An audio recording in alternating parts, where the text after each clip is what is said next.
कुणाशीही संबंध ठेवा, पण भाजपशी संबंध ठेवू नका. सत्तेसाठी भाजपबरोबर जाणाऱ्यांची साथ नको.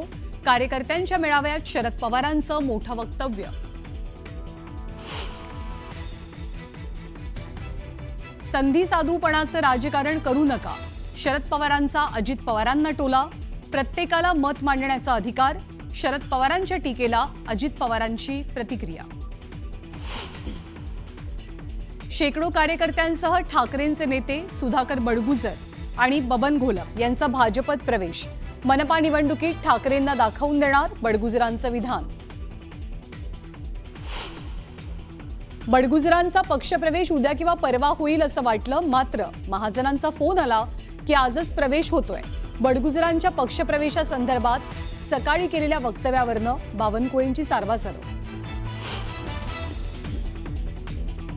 तेजस्वी घोसाळकरांच्या राजीनाम्यानंतर विनोद घोसाळकर उद्धव ठाकरेंच्या भेटीला. अभिषेक घोसाळकरांचं नाव निघताच डोळ्यातनं अश्रू, तर घोसाळकर आणि तेजस्वी दोघे शिवसेनेतच, राऊतांचा दावा. उपमुख्यमंत्री अजित पवारांकडनं कुंडमळा इथल्या दुर्घटनाग्रस्त पुलाची पाहणी, तर दुर्घटनेत जखमी झालेल्यांची रुग्णालयात जाऊन केली विचारपूस. अहमदाबादमधल्या विमान दुर्घटनेचा आणखी एक व्हिडिओ समोर. आगीचा भडका उडाल्यावरती जीव वाचवण्यासाठी इमारतीतल्या लोकांनी जीवाच्या आकांतनी मारल्या उड्या.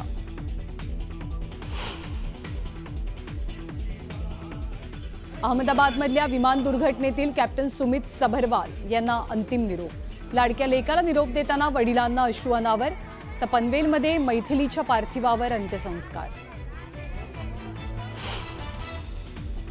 इराणकडनं इस्रायली गुप्तचर संस्था मोसादच्या इमारतीवरती क्षेपणास्त्र हल्ला, तर इस्रायलमध्ये मुंबईतल्या एका कंपनीचे 200 कर्मचारी अडकले.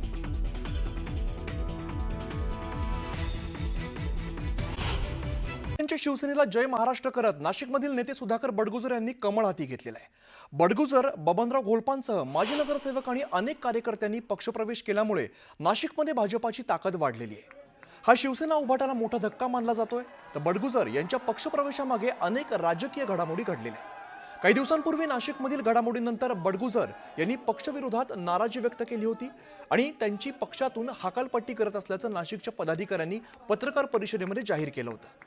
त्यानंतर आज मोठं शक्ती प्रदर्शन करत बडगुजर यांनी भाजपामध्ये पक्षप्रवेश केलाय.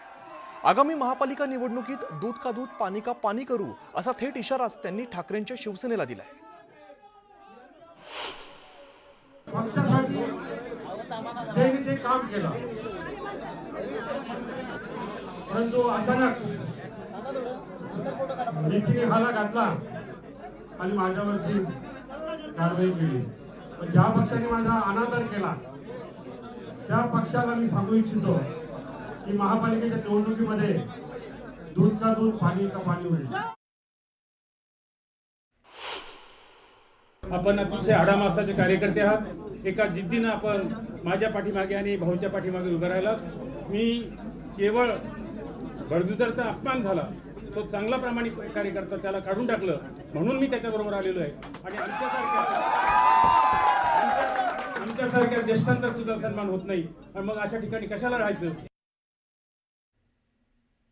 दरम्यान बडगुजर यांच्या पक्षप्रवेशावरून खरं तर जोरदार राजकारण तापलेलं आहे. त्याचं घडलं असं की सुधाकर बडगुजरांच्या पक्षप्रवेशाला आमदार सीमा हिरे यांनी विरोध केलेला होता. पण याची चर्चा सुरू झाली सकाळी प्रदेशाध्यक्ष बावनकुळे आणि कार्यकारी प्रदेशाध्यक्ष रवींद्र चव्हाण यांच्या विधानानंतर. एकीकडे बडगुजर शेकडो कार्यकर्त्यांसह पक्षप्रवेशासाठी मुंबईकडे निघाले, तर दुसरीकडे मात्र बडगुजरांच्या पक्षप्रवेशाबाबत आपल्याला कल्पना नसल्याचं बावनकुळे आणि रवींद्र चव्हाणांनी स्पष्ट केलं. त्यामुळे बडगुजरांच्या पक्षप्रवेशावरती संभ्रम निर्माण झालेला होता. सुधाकर बडगुजर यांच्या पक्षप्रवेशाबद्दल कुठलीही माहिती माझ्याकडे नाही आहे. आणि त्यामुळं जोपर्यंत तिथे स्थानिक आमचे सर्व टीम, आम्ही जेव्हा पक्षप्रवेश करतो तेव्हा स्थानिक जे टीम असतं किंवा स्थानिक पदाधिकारी असतं किंवा स्थानिक आमदार खासदार असतं, त्यांचं सर्वांचं कन्सेन्सस झाल्याशिवाय, एकमत झाल्याशिवाय पक्षप्रवेश साधारणतः आमच्याकडे होत नाही. सुधाकर बडगुजरच्या पक्षप्रवेशाबद्दल मला कुठलीही माहिती नाही. या संदर्भात अजूनही माझ्यापर्यंत काही माहिती नाही. नाही, मंगळवार जो असतो हा मंगळवार हा प्रवेशासाठीच ठेवलेला असतो. त्यामुळे त्या संदर्भात आजचे जे टायमिंग्स आहेत ते दुपारच्या नंतर कॅबिनेटच्या नंतरचे टायमिंग्स आहेत. त्यामुळे दुपारच्या नंतरही काहीतरी आपल्याला बातमी अपेक्षित असेल, त्यामुळे दुपारच्या नंतर पाहू. मंडळी, बघितलं सकाळीच भाजप प्रदेशाध्यक्ष आणि कार्यकारी प्रदेशाध्यक्ष नेमकं काय म्हणाले. मात्र या दोघांच्या उपस्थितीमध्येच दुपारी बडगुजरांचा भाजपामध्ये पक्षप्रवेश पार पडला. या प्रवेशानंतर बावनकुळेंनी सारवासारव करण्याचा प्रयत्न केलाय. खरं तर सकाळी गिरीश भाऊ काही बातम्या चालवल्या, त्याच्यामध्ये खरंच मला त्या ठिकाणी जेव्हा मी सकाळी पहाटे निघालो घरून आणि विमानात बसलो, विमानात लेट झालो, मला त्या ठिकाणी सकाळी मला वाटलं उद्या परवा आपल्याला पक्षप्रवेश करायचा आहे असा निर्णय त्या ठिकाणी होईल. पण माननीय गिरीश भाऊनी आज त्या ठिकाणी पक्षप्रवेश ठरवला. आमची सर्वांची इच्छा होती की उद्या आणि परवा चांगला एक मोठा स्टेज टाकून, बाहेर मोठा स्टेज बनवून त्या ठिकाणी पक्षप्रवेश करावा अशी माझी इच्छा होती. पण तेवढीच गर्दी बाहेर आहे कार्यकर्त्यांना, कारण एवढे कार्यकर्ते येणार आणि या सभागृहात घेण्यापेक्षा बाहेर त्या ठिकाणी व्यासपीठ तयार करावं अशीच माझी सूचना होती. पण ठीक आहे, आता हा पक्षप्रवेश झाला आहे. खरं तर बडगुजर यांच्या पक्षप्रवेशाच्या चर्चेदरम्यान एक महत्वाची प्रतिक्रिया ती आली म्हणजे नितेश राणेंची. त्यांनी बडगुजर यांच्या हिंदुत्वाकडे वाटचाल करत असल्याचं म्हणत पक्षप्रवेशाचं स्वागत केलेलं आहे. पण याच नितेश राणेंनी पूर्वी बडगुजर यांच्यावरती गंभीर आरोप केलेले होते की जो दाऊदचा जवळचा साथीदार, त्याच्याबरोबर उबाटा सेनेचा अगर महानगर प्रमुख नाशिकचा, तो अशा पद्धतीच्या पेरोलवर असताना अगर त्याच्यावर पार्ट्या करत असेल, प्रामुख्याने पेरोलवर असताना तुम्ही पार्ट्याच करू शकत नाही, पण तरी पण एका राजकीय पक्षाचा प्रमुख पदाधिकारी त्याच्यावर पार्टी करतो, तर या सुधाकर बडगुजर हा कोणाच्या ताकदीमुळे हे करतोय? कोण त्याचा गॉडफादर आहे?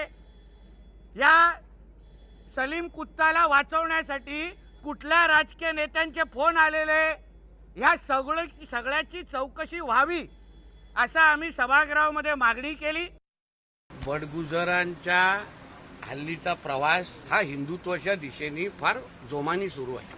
त्यांचा स्वतःचा मुलगा आमच्या हिंदू सकल मोर्चे जे काही महिन्या अगोदर त्या भागामध्ये निघाले, त्यांचे स्वतःचा मुलगा त्या हिंदू सकल मोर्चामध्ये खांद्याला खांदा लावून हिंदुत्वाचा विषय आमच्याबरोबर घेतोय किंवा मोठ्या जोराने आवाज करतोय. आणि म्हणून मला असं वाटतं, कोण हिंदुत्व अगर भक्कम होत असेल, हिंदुत्वासाठी आमच्या खांद्याला खांदा लावून काम करायला तयार असेल, तर कोणाला काय आक्षेप घ्यायची गरजच नाही. तर नितेश राणेंच्या या प्रतिक्रियेनंतर संजय राऊतांनी एक सूचक ट्विट करत डिवसलेलं आहे. सलीम कुत्ताचे बॉस तिकडे बसल्याची टीका राऊतांनी केली होती. यावरती बावनकुळेंनी सुद्धा पलटवार केलाय. मी आरोप कोणावर लावू शकता, जोपर्यंत माननीय न्यायालय कोणाला आरोपी दोषी ठरवत नाही तोपर्यंत कधीच त्या ठिकाणी कुठलाही आरोपी हा त्या ठिकाणी कुठल्याही आरोपीला जोपर्यंत तुम्हाला न्यायालय त्या ठिकाणी अंतिम करत नाही, न्यायालय शिक्षा येत नाही, तोपर्यंत कधी कोणाला आपण क्रिटिसाइज करू नये. अनेक लोक त्या ठिकाणी जेलमध्ये जाऊन आले आहेत, स्वतः जे बोलतात ते जेलमध्ये जाऊन आले आहेत. त्याच्यामुळं स्वतः जे सकाळी 9 वाजता बोलतात ते जेलमध्ये राहून आले, टीका करणारे जेलमध्ये राहून आले आहेत. तेवढा वेळ काय हे जेलमध्ये नव्हते. पण या ठिकाणी एकच सांगतो, जोपर्यंत न्यायालय कुठली शिक्षा देत नाही तोपर्यंत कुणाचा आरोप होऊ शकतं, पण आरोपावर मात्र अंतिम न्यायालय करतं.